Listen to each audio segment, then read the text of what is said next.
استاد در همه کتاب معرفت رسول الله های تو شما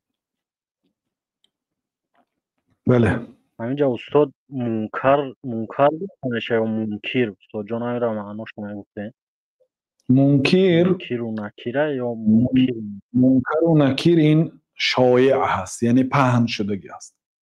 اکثری علمای هم عامی های هم منکر میگوید، ولی قول صحیح منکر است گفتن. علامه بکر ابو زید رحمت الله علیه در کتاب معجم المناهی اللفظیه، یعنی یک کتاب نوشتن فرهنگ لفظ های ممنوع. کتاب های معجم عجیب کتاب ها هست. کتاب مثلا یک جلد کامل معجم است. معجمش یعنی فرهنگ گفته میشد، با الف نوشته شده است. حرف الف میکشوید، کلمه هایی که ما تلفظ میکنیم و از نگاه شریعت ممنوع هست جمع کردگی هستند.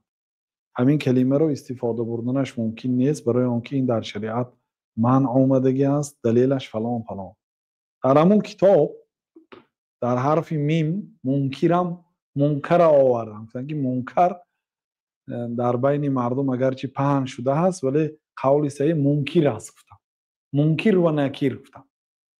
لیکن بعضی علما منکر هم خواندگی هستند، هر دوشم درست است. اگرچه منکرش یعنی به حقیقت نزدیکتر است.